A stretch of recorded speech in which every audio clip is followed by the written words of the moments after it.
Esta é uma história que fala de um homem que, acima de tudo e de todos, decidiu seguir as pegadas sangrentas de Cristo, preferindo por um pouco de tempo padecer afrontas, do que, por um pouco de tempo, sentir o gozo do pecado. Holy be all things. 1909. Ella Branham casou-se aos 14 anos com Charles Branham, de 18, ambos descendentes de irlandeses, em 1907, após se conhecerem em um rodeio. Desta união nasce o primeiro filho, chamado William Marion Branham, no dia 6 de abril de 1909, em uma cabana de madeira próxima a Burkesville, nas colinas de Kentucky, Estados Unidos da América. Os seus pais desde já o apelidaram de Billy. Na manhã do seu nascimento, por volta das 5 horas, quando Charles abriu a janela, havia um pássaro em um pequeno arbusto ao lado cantando, e uma luz amarela esverdeada entrou girando e pairou sobre sua cama. A sua avó e duas vizinhas que tinham feito o parto não souberam responder para sua mãe o que era aquilo. Pensaram ser algum reflexo da luz do sol em um espelho, mas logo depois de procurarem, detectaram que não tinha o espelho ali. Pelo trabalho frequente de lenhador, Charles era obrigado a estar longe de sua esposa e filho durante a semana. Naquele outubro de 1909, um temporal o encurralou em um acampamento longe de casa. Ela, 4 meses grávida de seu segundo filho, preocupava-se enquanto seu suprimento ia se acabando. Vários dias após a tempestade passar, um senhor que era vizinho percebeu que já não estava mais saindo fumaça da cabana dos Branhams. Então resolveu ver o que havia acontecido. Ele bateu, mas não teve resposta. Quando ele tentou abrir a porta, percebeu que estava trancada por dentro. Com muito esforço, conseguiu forçar a abertura da porta. O que ele encontrou no interior o fez estremecer. Ela e seu bebê estavam amontoados na cama, quase mortos de frio e fome. Apressadamente o vizinho agarrou o machado e foi até a floresta.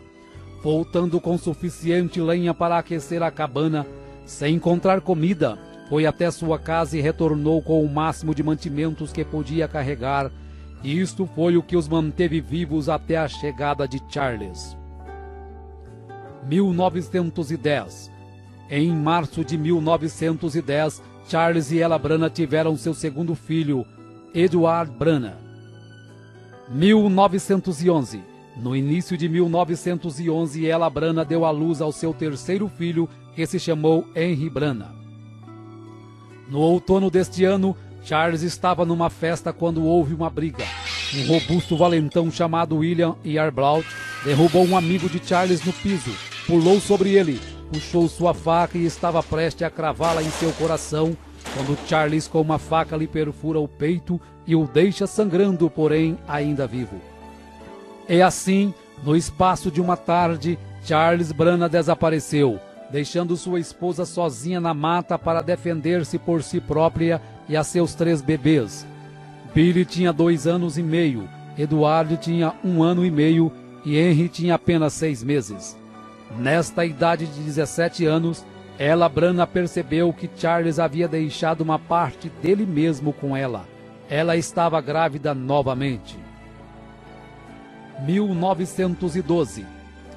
Na primavera de 1912, quando Billy estava com um pouco mais de 3 anos, a sua primeira visão aconteceu. Ele estava bem atrás de sua casa brincando com seu irmão mais novo, Edward. Quando ele percebeu que havia um pássaro de peito ruivo cantando em uma árvore ali perto, ele deu um passo à frente e o pássaro voou. E de onde o pássaro estava veio um som como um vento agitando as folhas.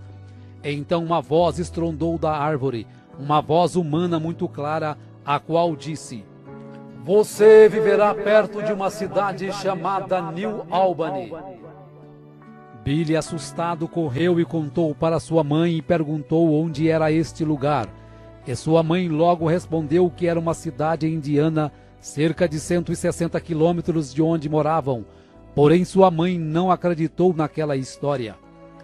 Várias semanas depois, chega uma carta de Charles dizendo que ele havia encontrado trabalho fixo numa cidade chamada Utica, em Indiana, e que esta cidade se localizava a 16 quilômetros a nordeste de... Ela Branagh parou repentinamente e olhou com espanto a seu filho com 3 anos de idade. Como poderia ser isto? Rapidamente Billy pergunta: onde, mamãe? Onde é Utica? Ela disse lentamente: Billy, nós vamos morar a 16 quilômetros a nordeste de New Albany, Indiana. Em maio de 1912 nasce o 4º filho do casal, chamado Melvin Branagh. 1913. Na primavera de 1913, Charles consegue um emprego em Jeffersonville, Indiana, com um dono de destilaria. Apesar de receber pouco, tinha a vantagem de morar sem precisar pagar aluguel.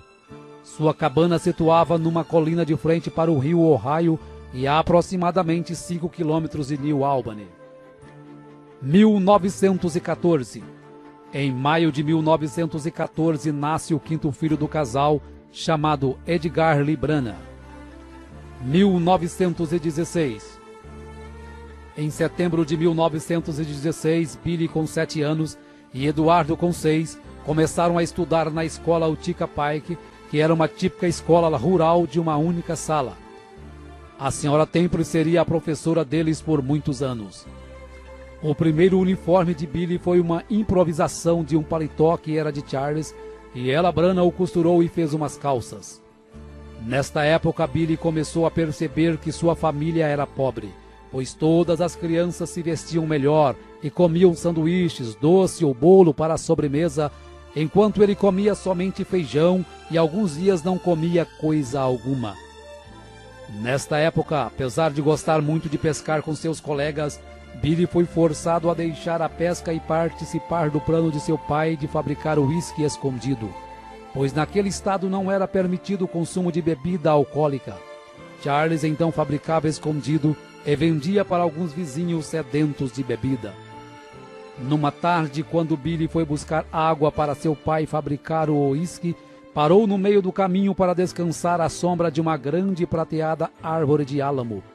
Lágrimas escorridas misturadas com poeira estavam estampadas em seu rosto quando algo aconteceu.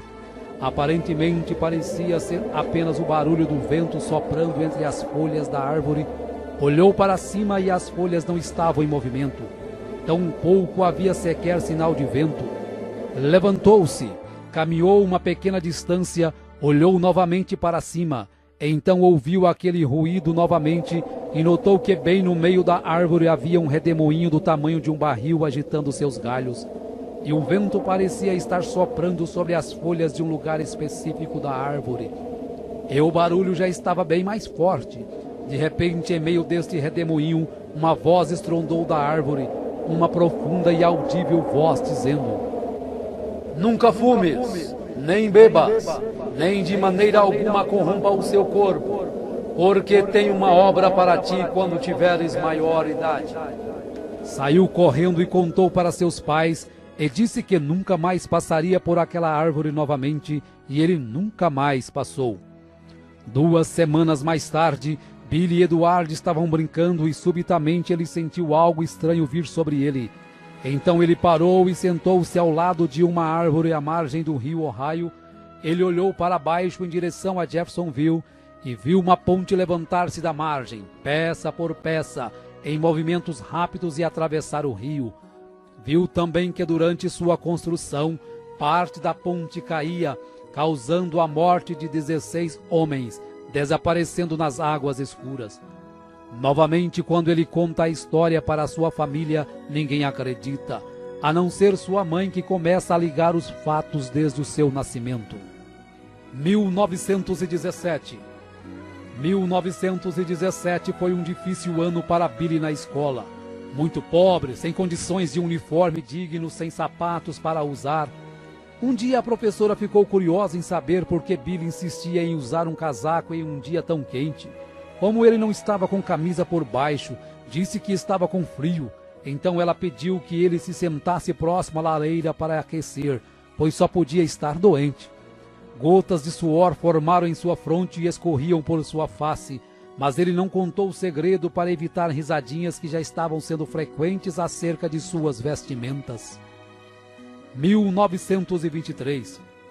Em maio de 1923, nasce o 8º filho do casal Brana, chamado Howard Brana, que se junta a Charles Jr. de 4 anos, Jesse de 7, Edgar de 9, Melvin de 11, Henry de 12, Eduardo de 13 e Billy com 14. Nesta época, Billy fazia armadilhas para apanhar animais e ajudar a colocar comida em casa, pois para seu pai estava difícil sustentar 8 filhos, principalmente no inverno. Os Branas tinham uma má reputação nos arredores de Jeffersonville, por isso Billy frequentemente era evitado pelas pessoas. E ele sabia que era porque seu pai e seus tios eram uma turma desagradável de fumantes, mascadores de fumo, que jogavam, bebiam e fabricavam bebidas alcoólicas clandestinamente. Neste ano, Billy foi tentado a beber, sendo forçado por seu pai e um amigo. Quando Billy não aceita, seu pai o chama de marica. Billy, enfurecido, pegou a garrafa para colocar na boca, quando aquele redemoinho começou a soprar, o fazendo lembrar daquela grande voz. Então jogou a garrafa no chão e saiu correndo e chorando. Na primavera de 1923, Billy caminhava com uma garota para a escola. No caminho de volta para sua cabana, 5 garotos o ameaçaram por estar caminhando com aquela garota e bateram em Billy até quase o deixar inconsciente. Billy foi direto para casa, pegou um rifle Winchester calibre 22, carregou com 16 balas, e então foi para um ponto da estrada onde ele sabia que os garotos passariam. Dando passos detrás do arbusto, Billy barrou o caminho deles com seu rifle apontado e engatilhado. Ele disse calmamente: "Qual de vocês quer morrer primeiro?" Os 5 garotos ficaram pálidos e gritaram em terror. Billy disse: "Não choraminguem, porque todos vocês vão morrer um por um." Ele puxou o gatilho, a bala não disparou. Rapidamente Billy empurrou o ferrolho e forçou uma outra armação na câmara. E também falhou. Nesta hora, os 5 garotos já estavam gritando e correndo e pulando atrás de árvores. Billy, com toda a intenção de matá-los, manteve-se puxando o gatilho tão rápido quanto podia fazer a ação, mas cada bala falhou. Os 5 garotos tinham ido longe. Espalhadas no chão ao lado de Billy estavam 16 balas. Ele as pegou, as colocou de volta na arma. Então apontou seu rifle para uma árvore e começou a puxar o gatilho. Desta vez cada uma disparou. Billy permaneceu no meio da estrada fervendo com raiva enquanto lágrimas corriam em sua bochecha inchada. No verão daquele ano, quando terminaram as aulas, Billy foi embora para casa para nunca mais voltar à escola. Numa tarde de outono de 1923, Billy estava caminhando para casa com seu primo Jim Poole, com o qual havia caçado alguns pássaros.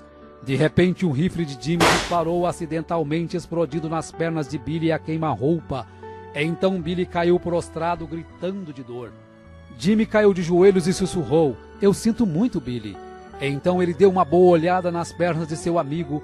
Jimmy palideceu e disse: "Billy, não se mova, eu irei buscar ajuda." "Não, não me deixe!" Billy gritou, porém Jimmy já estava correndo como um coelho. Quando Billy olhou para suas pernas, ele ficou horrorizado ao ver que elas estavam quase partidas ao meio.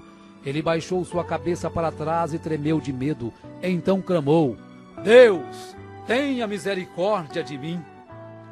Rapidamente, Jimmy estava de volta com um vizinho, o qual levou Billy ao hospital memorial do município de Clark.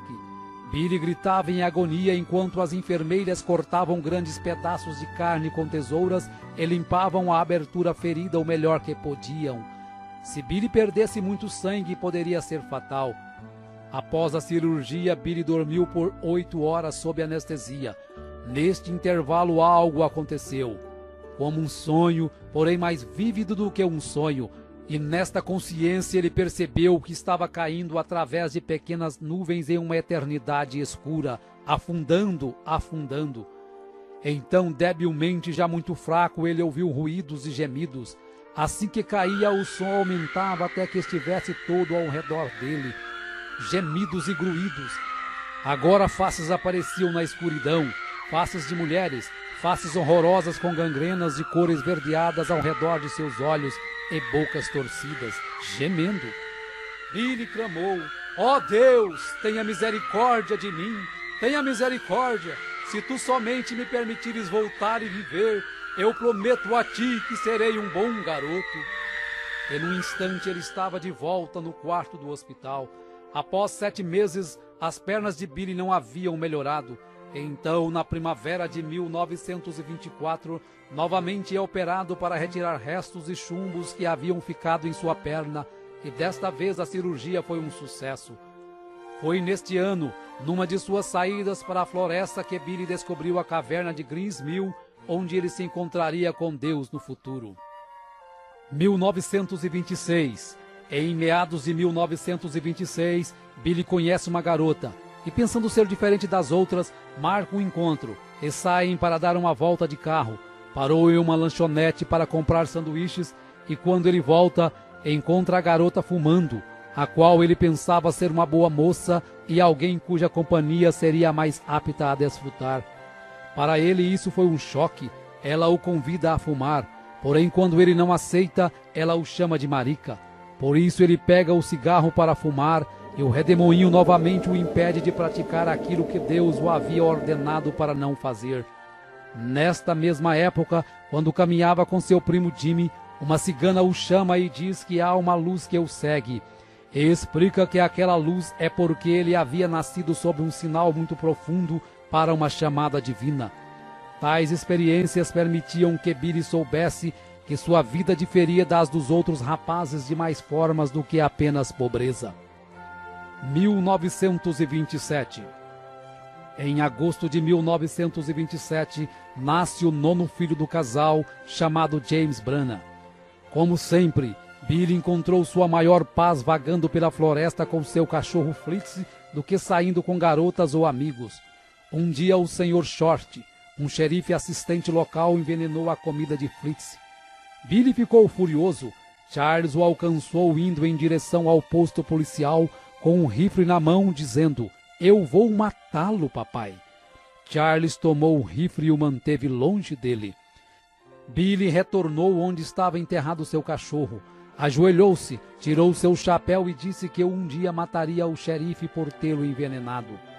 Agora que seu melhor amigo se tinha ido, Billy sentiu a necessidade de uma mudança em sua vida mais do que nunca.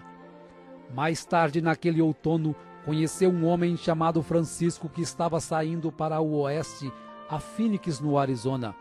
Quando o Sr. Francisco o convidou para ir com ele, Billy agarrou a oferta tão logo estivessem prontos para partir.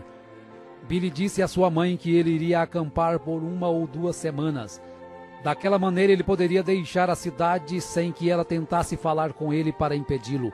Quando ele chegasse no Arizona, lhe escreveria uma carta e explicaria.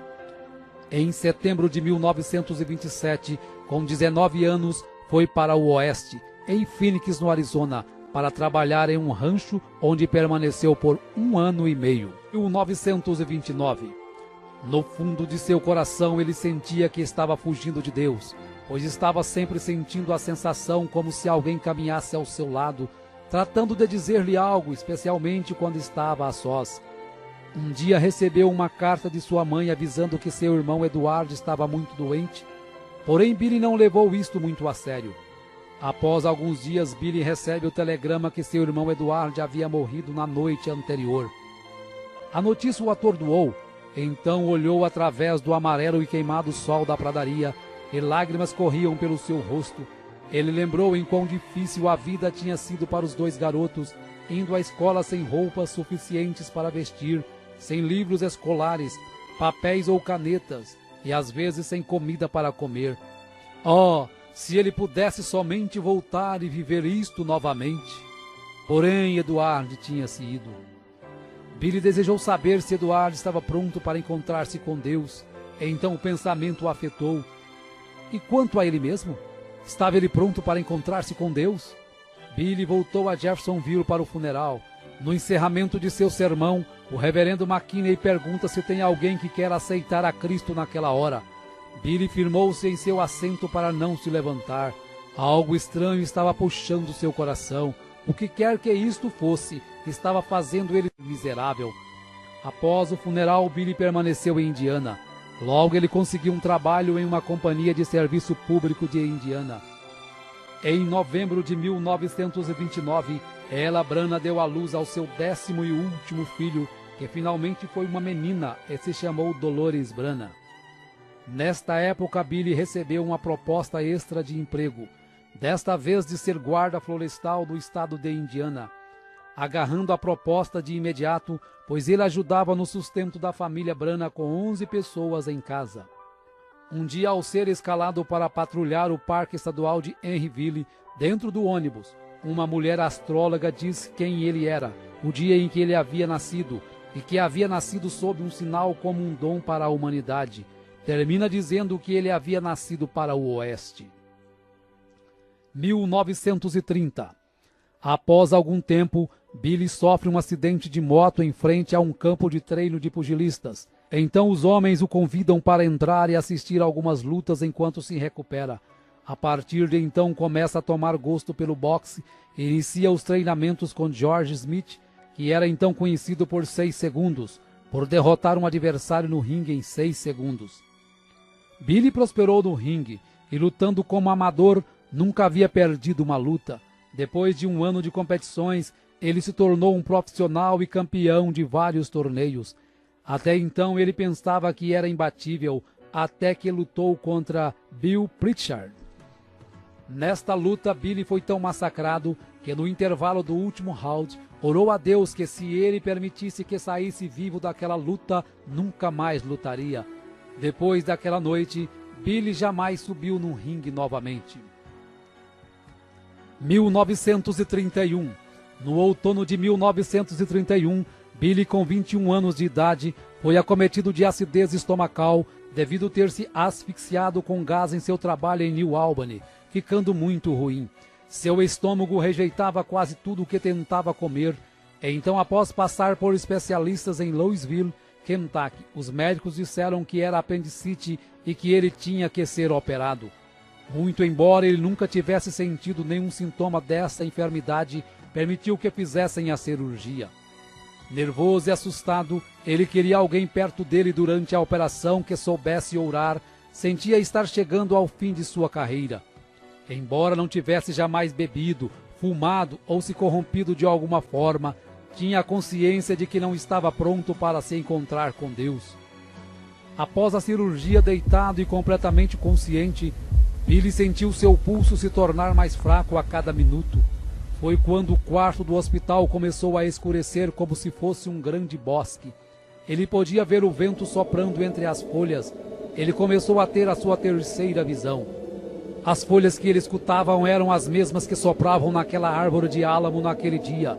Porém, desta vez a voz disse: "Nunca bebas, nem fumes, nem corrompa seu corpo de maneira alguma. Eu tenho te chamado, porém tu não tens me atendido." Estas palavras se repetiram por 3 vezes. E então disse: "Senhor, se és tu, permita-me voltar de novo à terra, e pregarei teu evangelho desde os terraços e esquinas das casas. Eu contarei a todo mundo sobre isto." Quando esta visão passou, ele já se sentia melhor. Durante o inverno de 1931, sua condição continuou piorando. Seu estômago rejeitava quase tudo o que tentava comer. Seus olhos haviam desenvolvido astigmatismo e por isso não conseguia ler sem espessas lentes. Os médicos já haviam concluído que sua condição era sem volta e prescreveu uma rígida dieta. A partir deste momento ele começou a buscar a Deus, começou a ler a Bíblia sistematicamente e quanto mais lia, mais encorajado ficava. Foi de igreja em igreja para ver se alguma fazia chamada de altar como faziam antes e para sua tristeza não encontrou nenhuma. Uma noite sentiu tanta necessidade de Deus e de uma experiência real que foi a um velho celeiro detrás da casa para orar. Logo se colocou de joelho naquela terra fria e úmida e começou a falar com Deus como se estivesse falando com qualquer pessoa. De repente apareceu uma luz âmbar brilhante na cabana e formou uma cruz. E a voz que a cruz falava ele não podia entender. E então logo aquilo se foi. Orou novamente: "Senhor, se és tu, por favor, venha e fala-me outra vez. E logo aquilo veio novamente. Nesta época foi que sua mãe sonhou que Billy estava em uma nuvem branca pregando para todo mundo. Aquilo atingiu Billy de uma maneira muito peculiar, porque sua mãe quase nunca sonhava. 1932. No outono de 1932, Billy estava trabalhando na rede elétrica quando viu pela primeira vez Amelia Hope Brumbeck, uma linda moça com cabelos escuros. Então decidiu conversar com a moça. Nesta conversa, ela convidou Billy para ir à igreja que ela frequentava, a Igreja Batista Missionária em Jeffersonville, da qual o pastor era o Dr. Roy Davis. Apesar de ter ido para a igreja somente por causa de Hope, Billy desenvolveu um imenso respeito por Davis. Passado algum tempo convicto nas Escrituras, Billy pediu que Davis o batizasse da mesma maneira que os apóstolos batizaram no livro de Atos. Embora contra a doutrina da Igreja Batista, o Dr. Davis batizou Billy no nome do Senhor Jesus Cristo. Meses haviam passado e a saúde de Billy só piorava. Ao ler algumas escrituras na Bíblia, correu até a casa do Dr. Davis pedindo que ele ungisse com óleo e orasse por ele, e voltou para casa regozijando e reivindicando sua cura. Naquela noite jantou feijão, cebolas e pão de milho. Sua mãe ficou esperando que ele morresse, pois o médico havia pedido para ele não comer nada sólido. Aquela comida descia para o estômago e voltava várias vezes, mas ele voltava a engolir, e assim foram por vários dias, lutando para comer, e os sintomas continuavam. Pouco a pouco, nos próximos meses, sua condição foi melhorando, até que eventualmente ele podia comer qualquer coisa que quisesse. Seu astigmatismo também melhorou, até o ponto de não precisar mais usar óculos.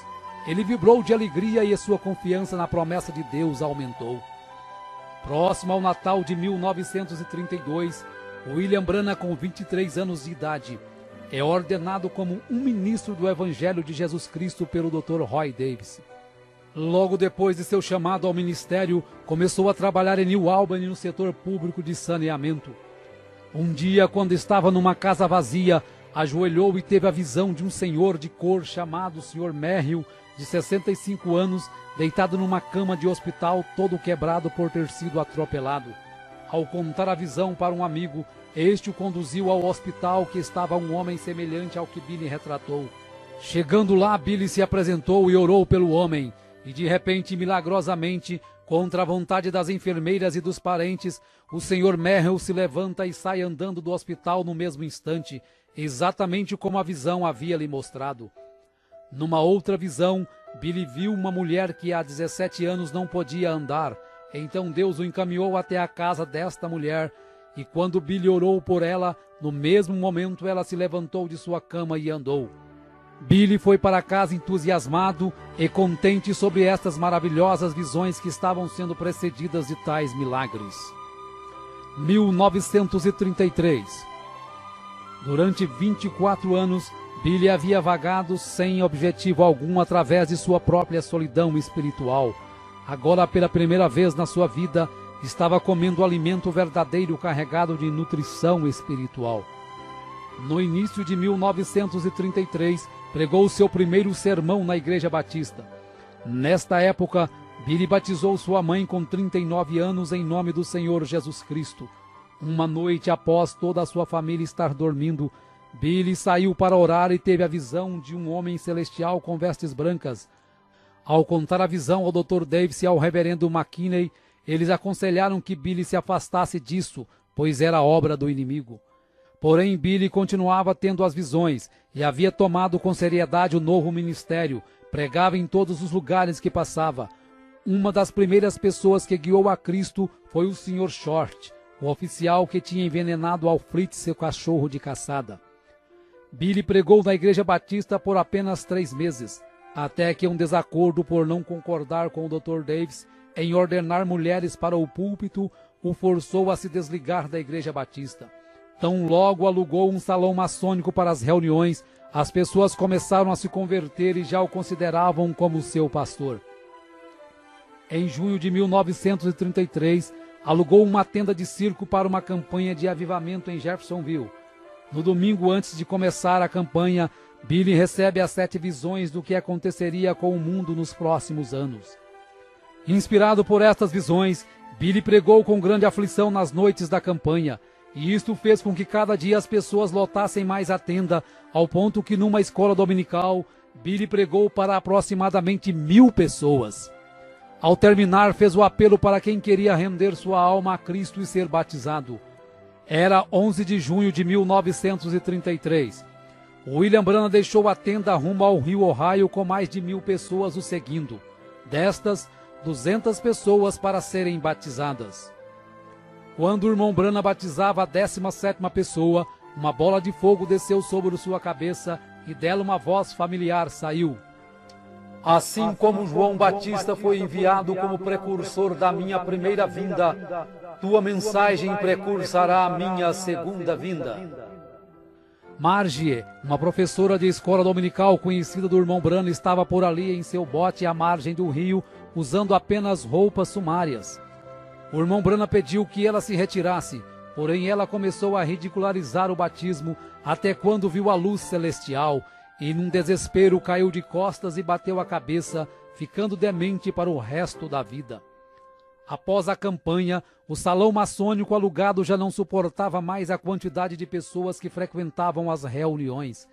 Então o irmão Branham orou até que Deus mostrou para ele um terreno pantanoso na esquina da rua 8ª com a rua Penn.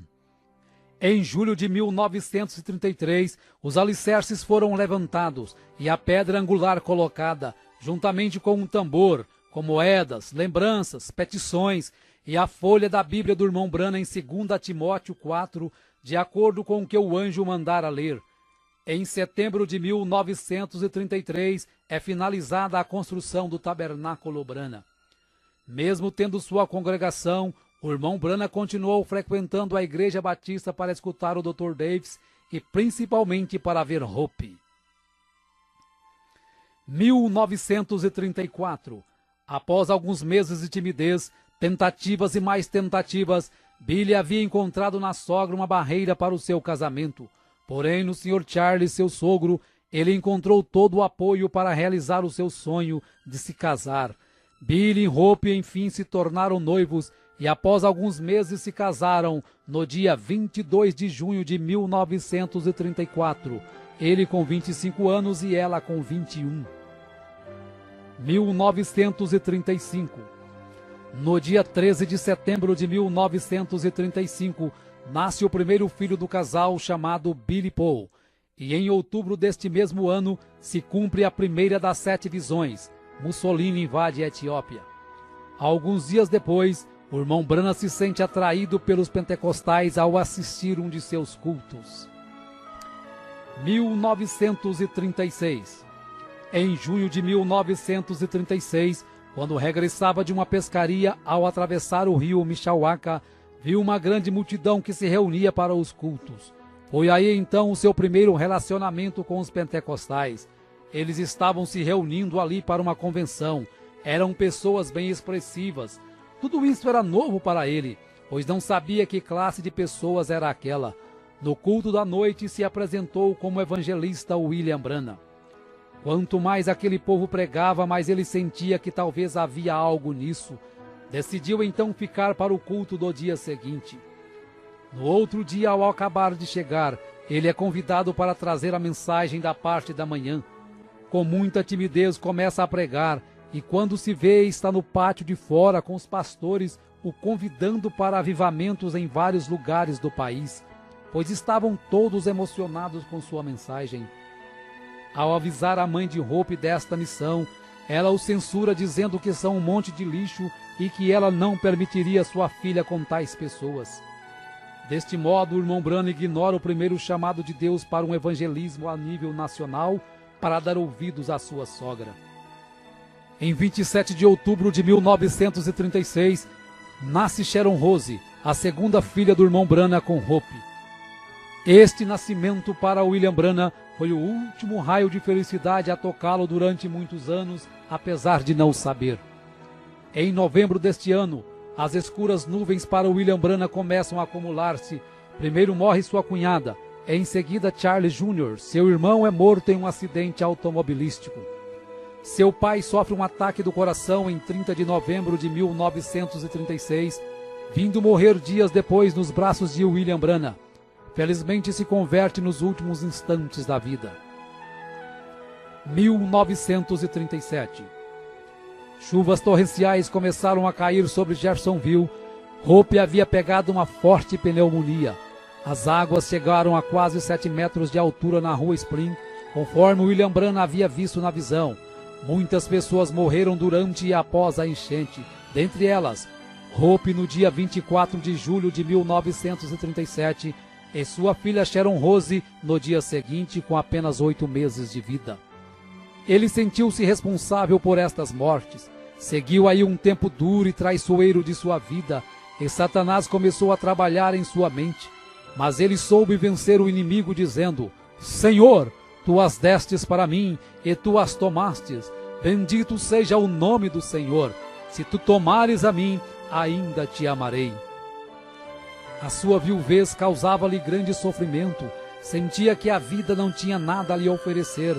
Tudo para o qual ele vivia estava no outro lado do mundo. Em casa, estava como sua esposa havia deixado, trazendo-lhe sempre a lembrança dela.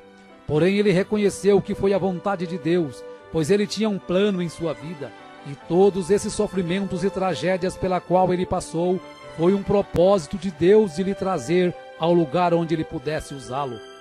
Tamanho foi o seu sofrimento e a saudade que um dia não pôde suportar. Estava em seu trabalho mexendo com alta tensão, começou a tirar a sua luva para pôr a sua mão nos fios com tensão de 2.300 volts. Mas a misericórdia de Deus o livrou, e quando acordou, estava sentado no chão ao lado do poste com suas mãos levantadas. Ele mesmo disse que Deus estava protegendo o seu dom e não a ele. Em um outro dia desses estava tão deprimido que tirou um revólver e disse: Senhor, eu não posso aguentar mais. E orando o Pai Nosso, pôs um revólver na sua cabeça e apertou o gatilho o mais que podia, porém a arma não disparava. Finalmente, quando ele lançou a um lado a arma, ela disparou furando a parede e disse: Senhor, o que fiz? Tu nem sequer me deixas morrer? Ajoelhou-se e disse: Senhor, se tu não me ajudares, não sei o que farei. Estás me partindo em pedaços. De repente caiu num profundo sono onde teve a visão da sexta dimensão, onde ele viu sua pequena Sharon, já uma bela jovem com mais ou menos 18 anos, e sua esposa Hope em seu palácio. E quando ele se aproximou, ela lhe mostrou a cadeira que ele não pôde pagar e os credores haviam lhe tirado lá na terra. Então ela disse que esta estava paga. A visão terminou quando Hope o pediu para não se preocupar, pois ela e Sharon estavam melhores do que ele. O rio Ohio efetivamente tinha medido aproximadamente 7 metros por cima da rua Spring durante a inundação de 1937. Exatamente como o anjo lhe tinha mostrado que seria, o tabernáculo Branham, o qual não estava longe, também tinha recebido um batismo. Quando as águas baixaram, todos os móveis do tabernáculo estavam virados para cima, a não ser o púlpito, que se posicionou de volta no lugar exato em que estava, na posição vertical e voltado para a congregação. A noite anterior à inundação, Billy tinha deixado sua Bíblia aberta na parte superior do púlpito. Quando ele finalmente conseguiu retornar para inspecionar o dano, descobriu que sua Bíblia estava exatamente onde a tinha deixado, ainda aberta na mesma página. Billy tomou isto como um sinal de Deus. Embora as circunstâncias externas de sua vida estavam em desordem, a palavra de Deus que ele pregava permanecia sempre fiel e estável. 1939. Em 1º de setembro de 1939, se cumpre a segunda das 7 visões que William Branham havia recebido em 1933. Adolf Hitler invade a Polônia e a partir dali viria o Holocausto dos Judeus. 1940. Um ano de muitas visões e milagres. Enfatizamos apenas o caso de George Carter, uma moça de 23 anos com tuberculose que foi curada pelo irmão Branham, sendo vista antecipadamente através de uma visão. Viveu com saúde até 1954, quando diagnosticou câncer no seio. Novamente o irmão Branham ora e ela é curada. Recebendo mais 44 anos de vida, morrendo em 1998 com 84 anos de idade. 1941. Durante os 5 anos após a morte de Hope, Meda Bloy cuidara de Billy Paul para William Branagh. O irmão Branagh ainda tentou fazer com que ela deixasse este serviço, pois ela estava em boa idade para se casar, e ele pensava que estava apenas ocupando seu tempo. Porém, Meda se entristeceu com este pedido e chorou durante dias, pois ela se sentiu muito bem naquele lugar e no que fazia. Após uma festa de aniversário que Meda havia feito para Billy Paul em 13 de setembro de 1941, durante uma noite, o anjo, ao acordar William Branagh, o ordena a se casar com Meda no dia 23 do próximo mês, dizendo até o horário da cerimônia. William Branagh e Meda Bloy se unem em matrimônio no dia 23 de outubro de 1941, conforme a ordenação do anjo, e como lua de mel, Billy, Meda e Billy Paul vão para as montanhas Hurricane, próxima à fronteira do Canadá, onde ocorre o incidente da sua perda em meio à tempestade, conforme narrado por ele na mensagem Um Guia. 1945. Mussolini tinha morrido em desgraça, Hitler havia chegado a um fim misterioso e o comunismo estava se fortalecendo como uma força política dominante. As 3 primeiras visões já haviam se cumprido. Agora William Branagh se sentia mais otimista acerca de seu ministério, pois Deus cumpria cada visão que lhe dava. Foi neste ano que ocorreu o incidente do touro assassino e a cura da esposa do incrédulo Sr. Andrews. 1946. No dia 21 de março de 1946, Meda dá à luz ao seu primeiro filho, uma menina chamada Rebecca Branagh. Nesta época, todos os ministros o criticavam pelos incidentes que haviam ocorrido na sua vida. O paradoxo de pregar a cura divina e perder tantos queridos de uma só vez, e acabavam por dizer que todos os milagres que seguiam as visões procediam de poderes demoníacos.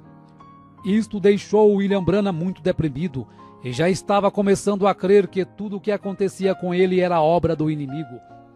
7 de maio de 1946, um dia que marcaria William Branagh para o resto da vida.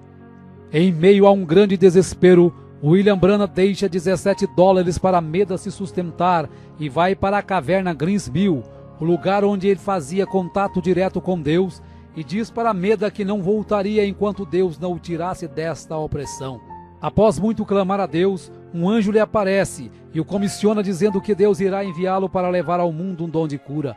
Para que as pessoas pudessem crer nele, era necessário que ele fosse apenas humilde e sincero, e seria-lhe dado 2 sinais como foi dado a Moisés.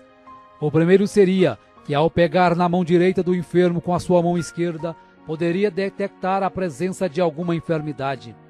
E o segundo seria que, por meio de uma visão, ele diria até os mais profundos pensamentos e intenções dos corações. Assim sendo, todos terão que crer. Em seguida, o anjo lhe mostra através das Escrituras que Jesus em seu ministério discernia os pensamentos e intenções dos corações e curava os enfermos. Enquanto isso, os homens religiosos chamavam isso de obra de demônios e chamavam-no de Beelzebu. Quando o anjo se foi, o irmão Branagh retornou para casa convicto de seu ministério. Em um domingo, quando entrou à sua igreja, ouviu aos irmãos cantando "Somente crer". Quando sentiu a presença do anjo se aproximar, percebeu que este estava destinado a ser o seu hino tema. Passado alguns dias, William Branagh procura o Dr. Roy Davis para contar acerca da sua comissão, e novamente o Dr. Davis diz que ele está apenas cansado e que foi apenas um sonho. Mesmo com a falta de incentivo, o irmão Branagh estava determinado a seguir a comissão do anjo. Neste ano ele começa a exercer os sinais que a ele foi dado pelo anjo. Pessoas começam a procurá-lo para serem curadas. Através do primeiro sinal, do pegar na mão direita da pessoa enferma, curas e milagres começaram a acontecer.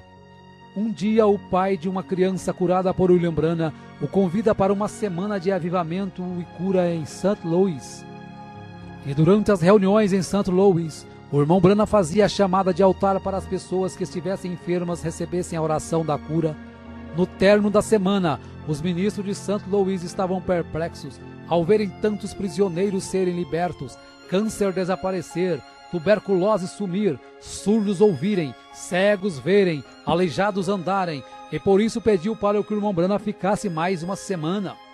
Após 11 dias de cultos, o irmão Branham teria tocado e orado por mais de 1000 pessoas. Fisicamente, o irmão Branham estava esgotado, porém realizado por ter feito o que Deus lhe pedira, se dedicar por tempo integral ao ministério. Não muito tempo depois de chegar de St. Louis, um telegrama chegou do reverendo Adams de Arkansas, o convidando para uma campanha de cura por uma semana na sua cidade. Em agosto de 1946, William Branham estava em Camden, Arkansas, em um ginásio escolar. Na primeira noite, a coluna de fogo desceu sobre o irmão Branham no ginásio, operando curas, fazendo pessoas correrem, gritarem, desmaiarem. Um fotógrafo capta o momento em que a coluna estava sobre a cabeça do irmão Branham. Após uma semana de cura, teve que sair escoltado pela polícia, pois a multidão não o permitia nem andar. Após Camden, William Branham fez uma campanha de cura de uma semana em Pine Bluff e logo depois vai a Little Rock, a capital do estado de Arkansas.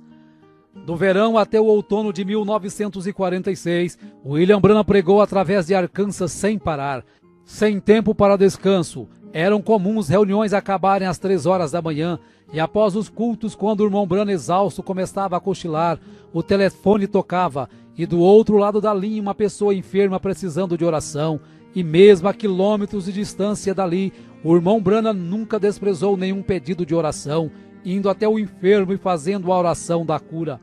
Uma campanha de 8 dias em Jonesboro reuniu o maior número de pessoas que já haviam assistido um culto com o irmão Branham. Uma estimativa feita pelo jornal calculou 28.000 pessoas. O irmão Branham faz uma declaração valente que pretendia ficar ali no púlpito até a última pessoa enferma passar pela fila de oração. O primeiro dia e noite passaram, e o irmão Branham apenas tirava algumas horas para se deitar atrás do púlpito para cochilar. E quando acordava, a fila de oração ainda estava aliada, com o próximo enfermo esperando sua vez para receber oração. William Branham tomava suas refeições do lado do púlpito, assim ele podia continuar orando pelos enfermos o dia todo. Muitos ficavam dentro do auditório dia após dia, apenas enviando alguém para trazerem sanduíches quando tinham fome.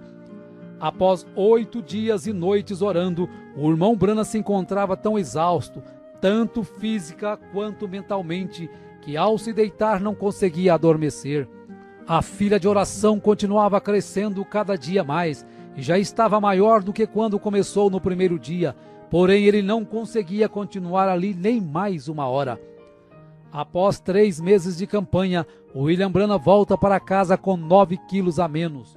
Quando chegou em casa, havia aproximadamente 200 pessoas o aguardando, pois em todas as reuniões ele deixava seu endereço, para que quando alguém precisasse de oração, viesse até Jeffersonville em sua casa. Orou por estas pessoas até 2 horas da manhã, mesmo quando tentou dormir, carros continuavam chegando à sua porta por toda a noite. 1947. Embora não recuperado totalmente de seu esgotamento, em fevereiro de 1947, longas campanhas continuaram com oração pelos enfermos, sendo registrado aproximadamente 2.500 pessoas recebendo oração por dia. Passou por Louisiana, Texas, Arizona e pela primeira vez em Los Angeles, Califórnia. Em uma dessas reuniões na Califórnia, ao curar uma mulher com câncer, em seguida seu esposo manda alguns rapazes levar um cheque de $1,5 milhão para William Branham, que mesmo vivendo em meio a uma grande pobreza, decididamente o recusa, pois quem havia curado sua esposa não era ele, e sim Jesus Cristo. Em todas estas reuniões, os irmãos Jack Moore e Hugh Brown o acompanhavam de perto, carregando o irmão Branham praticamente inconsciente da plataforma e o levando para os hotéis.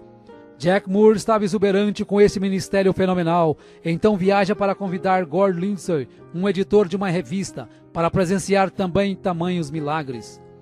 Em abril de 1947, pregou em Phoenix para pessoas que tinham como língua o espanhol. Foi a primeira vez que prega com um intérprete. Em maio de 1947, após um culto de cura, ao dividir o quarto com Billy Paul, de 11 anos, o anjo de Deus aparece ao irmão Branham numa madrugada. O irmão Branham pede permissão para que Paul o veja também. Então ele acorda Billy Paul para ver o anjo que sempre está ao lado de seu pai. Ao amanhecer, o irmão Branham olha pela janela do hotel e vê caminhões carregando cadeiras de rodas, macas e muletas acumuladas do culto de cura da noite anterior. Nesta noite, o anjo lhe repreende, dizendo que ele estaria confinando muito o dom de cura para realizar milagres. O anjo queria dizer que o irmão Branham procurava sempre realizar um milagre para levar as pessoas a crerem na cura. Na última noite de uma campanha em Calgary, enquanto o irmão Branham estava meditando, o irmão Jack Moore inicia o culto contando as dificuldades financeiras de William Branham, de como sua esposa Meda e seus filhos vivem em uma casa precária, com portas mal vedadas e sem água encanada, e de como ele não media esforços para viver em função do ministério e das pessoas necessitadas. Então ele dá uma oportunidade para os irmãos darem uma oferta de amor, que seria exclusivamente para comprar uma nova casa para William Branham.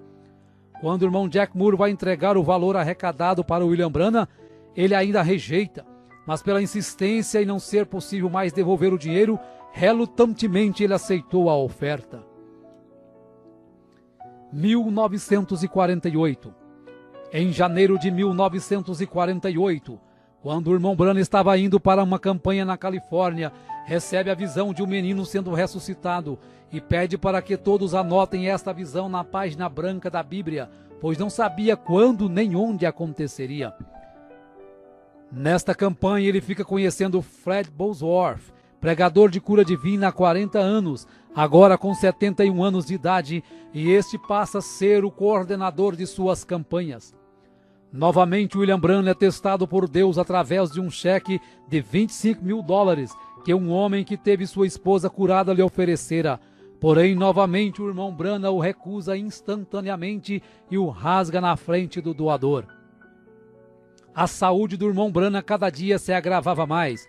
Estava com dificuldades para dormir. Seu peso havia caído para 45 quilos. Seus olhos afundaram. Sua aparência se empalideceu. E por isso desmarcou todas as campanhas que estavam marcadas naquele ano, pois os médicos diagnosticaram que ele estava com exaustão nervosa e dependia de muitos dias de repouso.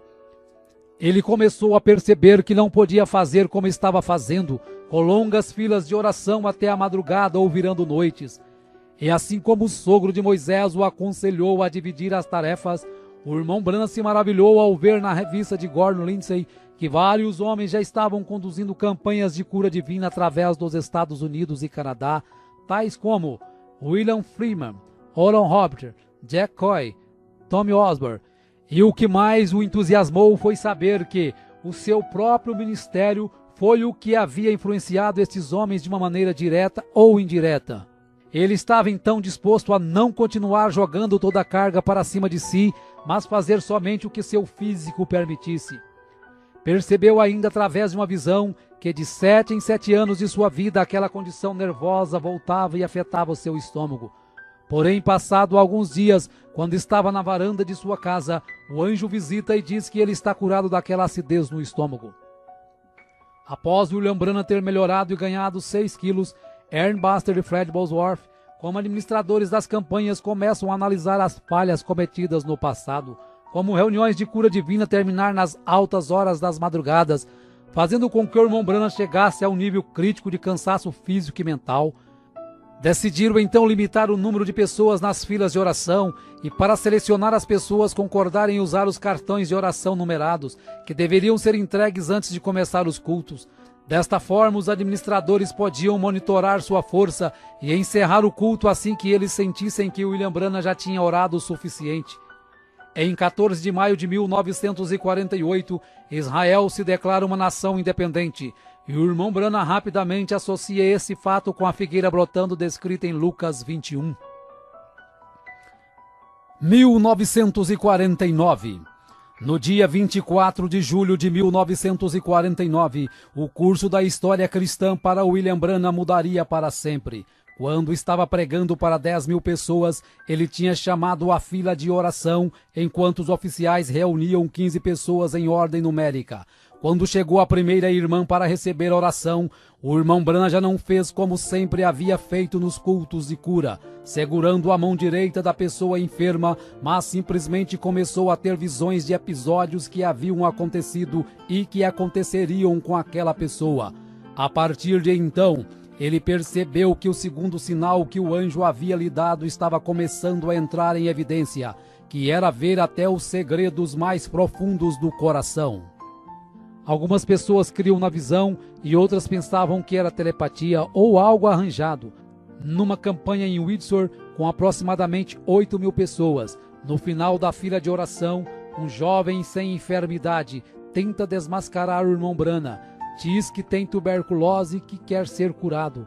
Porém, Deus mostra a trama ao irmão Branham e ele diz que a partir daquele momento o jovem teria realmente tuberculose para o resto da vida. Isto leva o jovem ao desespero, porém já é tarde demais. Aquelas visões o enfraqueciam muito, por isso 20 visões por noite já faziam o irmão Branham tremular de fadiga.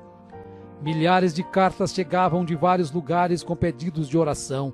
Não sendo mais possível atender tantas cartas, ao ler o livro de Atos no capítulo 19 e ver que o apóstolo Paulo orava pelos lenços, ele sentiu de fazer o mesmo. Porém, como não tinha condições de comprar tantos lenços, ele cortava um grande lençol em pedaços, orava por cada um, e seus administradores, Fred Bosworth e Ern Buster, enviava por carta de volta para cada pedido de oração, explicando na carta para o enfermo que deveria guardar seu pano orado na Bíblia na passagem de Atos 19. Não passou muito tempo quando começaram a chegar cartas com testemunho das pessoas que haviam recebido os panos orados. Uma campanha em Fort Wayne, Indiana, quando acabara de curar uma criança com pólio, a organista, ao ver isto, levantou suas mãos e gritou, enquanto sobrenaturalmente as teclas do piano continuaram sozinhas a tocar o mesmo hino. Nesta mesma noite que John Ryan, um velho homem cego, é curado, porém sua cura só é efetivada alguns dias depois, quando estava na barbearia. 1950. Em janeiro de 1950, os administradores do irmão Branham agendaram uma campanha de 17 noites em Houston, Texas. Embora muitos ministros da cidade contribuíram para as reuniões, Dr. Best, um ministro local, colocou um grande anúncio no jornal criticando o irmão Branham e a cura divina. Dr. Best queria um desafio em público para provar que cura divina não existia. Então o irmão Branham envia Fred Bosworth em seu lugar para o debate que aconteceria no Coliseu Sam Houston, no Texas. O William Branham assistiu o debate em um lugar do auditório disfarçado, e após Bosworth e Best muitos se debaterem, o anjo se aproxima do irmão Branham e fala para ele descer até a plataforma. Era 24 de janeiro de 1950 e o Dr. Best havia contratado alguns fotógrafos do estúdio Douglas para desmascarar o irmão Branham como impostor, e quando o irmão Branham começou a falar sobre o seu nascimento sobrenatural e o dom de cura que Deus havia lhe dado, aquele ralo de luz desceu e pairou sobre sua cabeça. Enquanto isso, os fotógrafos rapidamente aproveitam para fotografar o momento em que a luz estava sobre ele. No estúdio Douglas, quando foram revelar as fotos, todas estavam queimadas, exceto uma, a que tinha o halo de luz pairando sobre a cabeça do irmão Branham. Quando levaram a foto para mostrar a William Branham, humildemente ele diz que se sente muito honrado por Jesus ter permitido ser fotografado ao seu lado. Gordon Lindsay então pede uma análise do negativo da foto e George Lacer, um agente do FBI, conclui que a foto é realmente sobrenatural, sendo posteriormente publicada em várias revistas dos Estados Unidos. Na manhã seguinte ao debate, uma carta de Durban, África do Sul, chega às mãos de William Branham, o convidando para ir orar por Florence Nightingale, que se encontrava com câncer em estado terminal, pesando 22 quilos. Porém, haviam muitas campanhas antes de poder ir à África. No dia 6 de abril de 1950, William Branham, Ern Buster, Jack Moore, Gore Lindsay e Howard Branham embarcam em um avião rumo a Londres, Inglaterra, para orar pelo rei George VI. Quando desembarca, fica sabendo que Florence Nightingale estava ali também, pois ela havia ficado sabendo da sua passagem em Londres. Após orar pelo rei, foi até o lugar que estava Nightingale, orou por ela e disse que quando Deus a curasse, seria o sinal de que ele deveria ir até Durban, na África do Sul. Porém, o anjo lhe avisou também que havia uma armadilha preparada para ele nesta campanha da África. Em 14 de abril de 1950, William Branham aterrissa na Finlândia para uma campanha. Em 21 de abril, após o almoço, quando estavam descansando, percebe um acidente no qual um carro havia atropelado 2 garotos. Um havia morrido instantaneamente e o outro estava em coma no hospital. Após alguns minutos observando, estavam todos muito abalados, inclusive o irmão Branham. Sem perceber, algo começa a deixar o William Branham inquieto, e quando começa a olhar em volta, pede para que Lindsay e Murray olhem rapidamente na página branca de suas Bíblias acerca da visão que ele havia contado na América. Então começam a folhear a Bíblia e lentamente leem o que eles tinham escrito 2 anos antes. Cabelo castanho, olhos castanhos, entre 8 e 10 anos de idade, pobremente vestido em roupas estrangeiras, desfigurado devido a um acidente, numa terra com pedras sobrepostas e árvores, e percebem que é exatamente a cena que havia sido descrita na América. Então o irmão Branham se sente confiante e corajosamente desafia a todos os homens e mulheres que ali estavam, dizendo: se este garoto não viver nos próximos poucos minutos, vocês podem prender uma placa em minhas costas dizendo que eu sou um falso profeta. Se ajoelhe durante a oração, aquele pequeno garoto que outrora estava morto e desfigurado se colocava de pé em perfeito. Após alguns dias, cura também a outra criança que havia sido atropelada e estava em coma no hospital. Em seguida, a comitiva Branham vai até a Suécia, depois Noruega e retorna ao Texas. Após um mês no Texas, decide voltar para casa. Ao partir de Dallas, no Texas, fortes tempestades o obrigam a pousar em Memphis e o avião fica em terra por 18 horas, enquanto o irmão Branham sai para curar o filho de uma senhora de cor que havia passado a noite orando. Mais tarde, William Branham recebeu 2 cartas que o tocou profundamente. Uma era do Dr. Roy Davis se desculpando das críticas que havia feito no início de seu ministério. A segunda era de Florence Nightingale, que tinha sido curada em Londres. Ela estava enviando seu testemunho detalhando sua firme recuperação do câncer do estômago. Nos 6 meses que tinham se passado, o peso dela tinha subido de 22 para 70 quilos. William Branham se lembrou da oração que ele fizera dizendo que quando o Senhor curasse aquela mulher, isto seria um sinal para ir numa campanha de cura em Durban, África do Sul. 1951. No dia 19 de março de 1951, nasce sua segunda filha com a irmã Meda, seu nome é Sarah Branham. Em 22 de julho de 1951, quando estava numa campanha em Toledo, Ohio, ao sair para almoçar, o irmão Branham tem a visão do arco-íris de sangue depois de ter condenado aquelas pessoas no bar. Volta e conduz a mulher que estava vestida indecentemente a Cristo. No dia 6 de outubro de 1951, a comitiva de William Branham aterrissa em Johannesburg, África do Sul. Johannesburg estava sendo abalada pelo profeta William Branham. Cada reunião estimava-se aproximadamente 15 mil pessoas. Quando Ernest Baxter o avisou que estariam partindo para outras cidades do sul, o anjo mostra ao irmão Branham que ele não deveria ir embora de Johannesburg agora. Deveria ficar em Johannesburg por mais 2 semanas e logo depois, mais 10 dias numa caçada com Sidney Jackson, um homem que ele conheceria dias depois. Após isto, deveria ir direto a Durban e ficar o tempo que Deus quisesse que ele ficasse. Foram muitas horas de discussão para tentar convencer os coordenadores da campanha acerca do que Deus havia lhe dito, porém de nada adiantou, pois o comitê organizador já havia gastado muito dinheiro nos anúncios e estavam dispostos a continuar um roteiro independente do que o irmão Branham dissesse. O irmão Branham então foi orar a Deus, e quando estava orando à noite em seu quarto, recebe a visita do anjo que diz para ele ir para as cidades do sul com os coordenadores, conforme eles tinham programado. Porém, esta era uma vontade permissiva de Deus, e ele sofreria muito por isto. Nesta hora, William Branham recorda da visão quando o anjo lhe fala da armadilha que estava preparada para ele na África. Após vários dias de campanha por várias cidades, a comitiva chega a Durban, em 20 de novembro de 1951. O abdômen de William Branham doía muito, e logo ele percebeu que era por sua desobediência. Os cultos seriam realizados no hipódromo Greyville e os sermões seriam pregados com auxílio de 15 intérpretes. Na primeira noite, o irmão Branham nota a grande quantidade de raças e o administrador lhe explica que Durban era a única cidade que o governo permitia colocar todos no mesmo lugar. Então o irmão Branham entendeu o porquê Deus queria que ele fosse direto para Durban.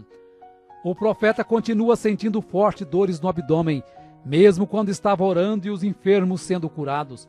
Ele pedia para ser curado também, mas não era respondido, e se viu merecedor daquela rejeição pela desobediência. Em um momento chegou a ser tirado da plataforma chorando de dor. Todos os recordes de frequência estavam sendo quebrados naquelas reuniões. No culto de domingo à noite, estimou-se aproximadamente 50 mil pessoas. Foram tantas curas e libertações que quando o prefeito da cidade chamou o irmão Branham na janela do hotel, ele ficou atônito vendo 7 caminhões de gado abarrotados de cadeiras de rodas, muletas, macas e aparelhos, sendo seguidos por uma multidão de nativos de todas as tribos, ombro a ombro, sem inimizade, cantando somente crer, tudo é possível, somente crer. Durante 10 semanas na África, a comitiva William Branham tinha conduzido 120 cultos em 11 cidades, com a frequência de 500 mil pessoas e 10 mil pessoas sendo conduzidas a Cristo pelo batismo. Tudo isso exigiu que o irmão Fred Bosworth continuasse na África por mais um mês para ajudar aos ministros locais a estabelecerem os novos convertidos a Cristo. 1952. O irmão Branham estava vivendo semanas em um estado miserável com muita dor. Recebe o diagnóstico de uma amebíase invasiva, que era a terceira pior enfermidade que existia. No final de fevereiro de 1952, ele retorna ao médico, que diz que o seu estado está cada vez pior e que se as amebas caírem em sua circulação sanguínea e chegar ao seu cérebro ou seu coração, ele viveria apenas mais 10 horas. Às 3 horas da manhã, o anjo acorda e lhe diz que ele está curado daquelas amebas, pois o preço da vontade permissiva já havia sido pago. O irmão Branham retorna às suas campanhas em 13 de julho de 1952, com 8 dias de cultos em Hammond, Indiana. Em agosto inicia a campanha em Battle Creek, Michigan. Durante esta campanha, o anjo do Senhor se aproxima de William Branham e diz: encerre as reuniões em Battle Creek e vira Minneapolis imediatamente. Mais uma vez o irmão Branham teria que sair de um compromisso para cumprir a vontade perfeita de Deus. Só que dessa vez ele não desobedeceu a Deus, passando no teste que Deus lhe dera, mostrando o que aprendera com o acontecido na África. 1953. Após alguns meses de campanha em 1953, passando pela Flórida, Arkansas e Indiana, o irmão Branham decide passar o resto do verão descansando em casa. Neste verão, quando estava no quintal de sua casa, é surpreendido por um enxame de abelhas que o teriam matado se não fosse a manifestação do amor divino. Em agosto de 1953, o profeta recebe a proposta do pastor Leroy Cope de Los Angeles para fazer um filme documentário acerca do seu ministério, o qual Cope chamaria de O Profeta do Século XX. Em uma manhã de agosto começaram as gravações. Foi neste período que Billy Paul, com 18 anos, começou a se distanciar dos caminhos de Cristo. Mesmo sendo aconselhado por seu pai, decidiu tomar o caminho errado. Após algum tempo de rebeldia, se encontra na cama de um hospital, quando o anjo ordena que William Branham vá até ele. No quarto do hospital, o irmão Branham avisa que é ele que tem que orar, pois ele que pecou. Após sua oração, ali mesmo Billy Paul é curado e levado de volta para os caminhos de Cristo. 1954. Em setembro de 1954, começou sua terceira viagem além-mar, voando para Portugal. Saindo de Portugal, voou para Roma, na Itália, onde tinha uma audiência marcada com o Papa. Porém, a cancelou logo que lhe foi descrita as formalidades de beijar o seu anel e chamá-lo de Santo Pai. Saindo de Roma, voou até Cairo, no Egito, onde visitou as pirâmides. No dia seguinte, seu entusiasmo havia crescido, pois estava indo para Jerusalém. Porém, quando estava esperando o voo no aeroporto, o anjo lhe diz para não ir, porque ainda não era a hora, e a Palestina não era seu lugar. Não seria fácil, mas ele teve que ignorar todos que o aguardavam na Palestina e obedecer ao mandado de Deus. Então ele remarca sua passagem para Atenas, na Grécia. Partindo da Grécia, voou para a Arábia Saudita e dali para Bombai, na Índia. Em Bombai, o público supera todos os recordes de todas as reuniões já presenciadas pelo irmão Branham. O prefeito estimou 500 mil pessoas em um só culto. Ao voltar da Índia, com o corpo exausto, em outubro vai para as montanhas do Colorado caçar e retorna ao lar reanimado corporalmente. 1955. Após 7 anos de evangelismo internacional, ele estimou que 500 mil pessoas tinham aceitado a Cristo como seu Salvador e não era possível estimar quantos milhões receberam a cura através de suas orações. Já que suas campanhas de cura divina atraíam multidões internacionais, ele sempre pregava sermões simples, esperando minimizar as críticas e aumentar a aceitação. Sabendo que Deus estava lhe chamando para ensinar mais doutrina, em janeiro de 1955, pregou 13 vezes em 11 dias na Igreja Filadélfia de Chicago, Illinois. Vários sermões doutrinários foram entregues e, entre eles, o princípio e o fim da dispensação gentílica. A partir de então, ele sabia que seu novo compromisso era passar mais tempo em cada campanha, ensinando fundamentos da Bíblia. Isso, sem dúvida alguma, estava fazendo algumas pessoas se sentirem desconfortáveis. Sob a coordenação de Jack Moody e Hugh Brown e com Billy Paul na distribuição dos cartões de oração, o irmão Branham fez várias outras campanhas, entre elas Phoenix, Arizona, quando teve a visão de Adão saindo do jardim do Éden com Eva por sua própria vontade, e em seguida foi orar pelos índios apaches em São Carlos. Em 4 de março de 1955 foi a Los Angeles, Califórnia, e lá percebeu que filmes e apresentações de televisão estavam distanciando muitas pessoas das coisas de Deus, pois a frequência em suas campanhas estavam caindo nos últimos 3 anos. A cura divina já não estava sendo tão acreditada, por ter surgido tantos charlatões com todos os tipos de teorias e sentimentos estranhos e chamando isto de sinais de Deus. William Branham percebe que a igreja pentecostal estava se esfriando muito, estavam começando a criar grupos e denominações, então começa a luta para levar o povo a viver a verdadeira vida cristã acima de qualquer dogma ou denominação. Em 1950, o irmão Branham ouve uma voz dizer que ele teria um filho, e este se chamaria José, apesar de ter tido apenas 2 filhas, e o médico dizer que Meda não poderia mais gerar filhos. No dia 19 de maio de 1955, nasce seu 3º filho com Meda, chamado José Branham. Em 18 de junho de 1955, William Branham aterrissa em Zurique, na Suíça, com a programação de falar por 9 dias. Estima-se 50 mil pessoas que aceitaram a Jesus como seu salvador pessoal durante esta campanha. Após sua campanha em Zurique, William Branham passa alguns meses descansando com sua família e no dia 24 de julho de 1955 prega a mensagem Espíritos Sedutores, pois percebe que os ministros não pregavam contra a carnalidade e alguém tinha que fazer aquilo. Alguns dias depois, cura a gambá que havia sido atropelada e estava parada na sua porta. A convite de um pastor, em 11 de abril de 1955, William Branham e seus coordenadores voam para uma campanha em Karlsruhe, na Alemanha, e em seguida vão para Lausanne, na Suíça. No final da campanha, 40 ministros se ajuntaram para uma entrevista com William Branham no saguão do hotel. Após algumas perguntas, os fotógrafos que estavam presentes, ao perceberem o halo de luz sobre a cabeça do irmão Branham, tiram 4 fotos sequenciais, sem a ajuda do flash, mostrando claramente a mesma coluna de fogo que guiou o povo de Israel na saída do Egito. Após a última campanha do ano em San Fernando, na Califórnia, uma visão mudaria o curso do seu ministério. O anjo aparece e lhe fala de como ele deveria ganhar as almas para Cristo e lhe mostra as 3 puxadas. A primeira foi quando ele tomou as pessoas pela mão e pôde sentir as vibrações de suas enfermidades. A segunda foi o discernimento que lhe permite saber os segredos dos corações. E a terceira será algo mais reservado, não será um show público. Esta visão o deixa muito inquieto e preocupado, pois ainda não sabia o que seria a terceira puxada. 1956. No dia 16 de março de 1956, William Branagh, acompanhado de Billy Paul e seus administradores atuais, Jack Murray, Young Brown, Miner Arganbright, voam para a cidade de Tacubaya, no México.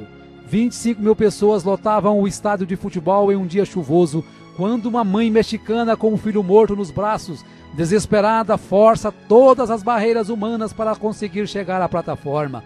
O irmão Branagh ainda tentou colocar o irmão Jack Moore para orar pela criança, porém uma visão faz com que ele ore e ressuscite aquele bebê. Neste ano pregou muitas mensagens na América, mostrando vários pontos doutrinários e sempre lutando contra a decadência moral do seu país. 1957. No dia 29 de junho de 1957, estava pescando com os irmãos Buck Woods e Larry Woods. Ao fisgar um pequeno peixe que havia engolido o anzol e em seguida soltá-lo ao rio já morto, o anjo fala para o irmão Branagh ressuscitar o peixinho. E isso foi para mostrar que Deus se interessa também pelas pequenas coisas. Em outubro de 1957, quando estava caçando, chega um recado que seu irmão Howard, que ele ajudara nas campanhas, acabara de morrer. Após o funeral de Howard, William Branagh vai para Lakeport, na Califórnia, para uma curta campanha. Em um de seus sermões, um fotógrafo tira algumas fotos do seu lado, e na sequência das fotos é possível perceber que sua câmera conseguiu captar a nuvem do anjo do lado direito de William Branagh. Em novembro de 1957, o evangelista Fred Bosworth, que foi considerado um pai para William Branagh, morre com 84 anos de idade. 1959. Na primavera de 1959, o irmão Branagh vai ao hospital orar por Linda Kelly, uma irmã que se desviara da igreja e agora estava entregando novamente sua vida a Cristo. Ela é curada de seu problema, porém após um dia ela morre no hospital. Esta notícia atordoou ao irmão Branagh e em um momento de fraqueza diz que Deus devia satisfações a ele. Após 4 meses, ele recebe a visão de um piquenique no ano passado, quando Deus poupou a vida de Linda de morrer afogada, por ela não estar com a alma pronta para partir. Por isso Deus concedeu mais um tempo de vida para ela se preparar. Ao receber a visão, William Branagh se entristeceu muito por ter cobrado satisfações de Deus. Então vai até a casa da mãe da moça e conta a visão, explicando que havia chegado a hora para Linda partir. Um dos fardos mais pesados na vida de William Branagh em 1959 foi a contínua luta com a Receita Federal, acerca de cheques que ele recebia para as campanhas. Por ser tão pressionado, chega a dizer que não está em casa quando seu advogado, o Sr. Orbison, liga para uma conversa. Imediatamente, arrependido do que fez, vai ao escritório do seu advogado e pede perdão, dizendo que mentiu quando pediu para dizer que não estava em casa. Isto elevou ainda mais a estima que o Sr. Orbison tinha por ele, e apesar de se sentir bem melhor, na manhã seguinte vai ao Greens Mill para pedir perdão a Deus. No dia 8 de outubro de 1959, o irmão Branagh estava na mata esperando esquilos, pensando acerca de uma escritura que o deixava confuso, que diz: qualquer que disser a este monte, ergue-te daqui e lança-te no mar, e não duvidar, aquilo que pede lhe sucederá. No momento, uma voz explica a escritura e diz para ele pedir o que quiser. William Branagh então pede que 3 esquilos avermelhados apareçam em lugares improváveis de estarem. Quando os esquilos aparecem, ele os mata e leva para comer. No dia 11 de novembro de 1959, o irmão Branagh e alguns amigos vão à fazenda dos Wrights para buscar o vinho da ceia. Lá encontra Hat Moser com seus filhos, seus pais e sua irmã Edith, que vivia sob uma cadeira de rodas. Ao contar a experiência dos esquilos, Hat Moser crê no que o irmão Branagh disse, e nesta hora o anjo diz para o irmão Branagh falar para ela pedir o que quiser, que isso será feito. Após alguns instantes, ela ignora qualquer quantia em dinheiro, ignora sua irmã na cadeira de rodas e pede a conversão de seus 2 filhos, que imediatamente se convertem a Cristo e recebem o batismo no nome do Senhor Jesus Cristo. 1960. No dia 8 de maio de 1960, às 7 horas da manhã, quando o irmão Branham ainda estava deitado, o anjo o levou a ver além da cortina do tempo. No momento seguinte, ele estava numa planície e milhares de pessoas corriam em sua direção gritando: "Nosso precioso irmão!" Todos pareciam ter não mais de que 20 anos. Ele ficou confuso e o anjo lhe disse que eram seus convertidos na terra. Uma moça o abraça e quando ele diz que não a conhece, o anjo diz que esta era uma senhora de 90 anos que ele havia conduzido a Cristo na terra. Após algum tempo vê Hope, depois o seu cavalo Prince e o seu cachorro Fritz. E o anjo diz que tudo o que ele mais amava na terra estava ali. Quando fica sabendo que ele seria julgado juntamente com seu povo, se entusiasma por saber que o apóstolo Paulo também seria, e tudo que Paulo pregou ele havia pregado. De repente ele estava de volta naquele velho corpo deitado, mas dali em diante sua vida nunca mais seria a mesma. 1963. Em 28 de fevereiro, em Tucson, no Arizona, 7 anjos de Deus em formação de pirâmide compõem uma nuvem sobrenatural. E o irmão Branham, juntamente com o irmão Fred Sotman e o irmão Gene Norman, estavam ali como 3 testemunhas. Diversos observatórios fotografaram a nuvem e a fotografia foi publicada na página 112 da revista Life em 28 de maio de 1963. Em março deste mesmo ano, essa aparição precedeu a abertura dos selos, que ocorreu nos dias 17 a 24 de março de 1963. A revelação dos 7 selos é o que confirmou seu ministério como sendo o ministério do 7º anjo de Apocalipse 10:7 e do Elias de Malaquias 4, 5 e 6. Seu ministério foi marcado por visões, milhares de curas, milagres e maravilhas. Seria impossível estimar a quantidade de pessoas conduzidas a Cristo. Cegos enxergaram, surdos ouviram, câncer caiu na plataforma, tuberculose desaparecia e várias outras enfermidades eram abolidas. O que muito admirou a muitos dos seus coordenadores foi que durante todas as suas campanhas nunca precisou pedir dinheiro para custear nenhuma delas, pois ele prometeu que permaneceria no campo enquanto Deus suprisse suas necessidades. Quando conheceu as mansões que Oral Roberts e T.L. Osborne haviam construído com o dinheiro arrecadado durante as campanhas, se sentiu indigno por ter apenas alguns dólares em sua conta bancária e saber que o ministério destes homens haviam saído do seu ministério. Porém Deus se aproxima e diz ao irmão Branham: "Eu sou a sua porção." 1965. No dia 18 de dezembro de 1965, o irmão Branham estava retornando de Tucson, no Arizona, a Jeffersonville, Indiana, e havia programado ao retornar pregar sobre um tema intitulado A Trilha da Serpente. Na viagem estava Billy Paul com sua esposa Lois, seu filho Paul e José Branham em um carro, e no outro carro logo atrás estavam William Branham com sua esposa Meda e sua filha Sarah. Era aproximadamente 7:30 da noite, quando o carro do irmão Branham colidiu de frente com outro veículo, conduzido por 2 mexicanos embriagados, que estavam dirigindo na contramão e com o farol esquerdo queimado. Quando Billy Paul olhou no retrovisor e percebeu o acidente, volta e encontra morto um dos rapazes mexicanos, e sua família em estado muito grave presa às ferragens. Billy Paul pediu para seu pai falar a palavra e ele sairia daquelas ferragens imediatamente. Porém, o irmão Branham disse que o dom era para ser usado para os outros e não para si mesmo. Tanto que, ao saber que Meda estava morta, colocou a mão sobre ela e a ressuscitou ali mesmo no local. Quando o corpo de William Branham em coma deu entrada no hospital, muitas pessoas que estavam internadas até mesmo na UTI foram curadas instantaneamente. Apesar de todos os esforços, o irmão Branham veio a falecer no hospital 6 dias depois do acidente. As irmãs Meda e Sarah, com algumas fraturas, receberam alta alguns dias depois. O irmão Branham morreu aos 56 anos de idade, em 24 de dezembro de 1965, às 5 horas e 49 minutos.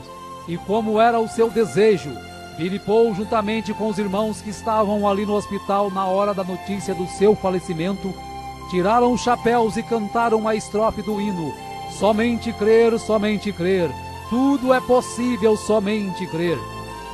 O irmão Brana foi sepultado alguns meses depois, em abril de 1966.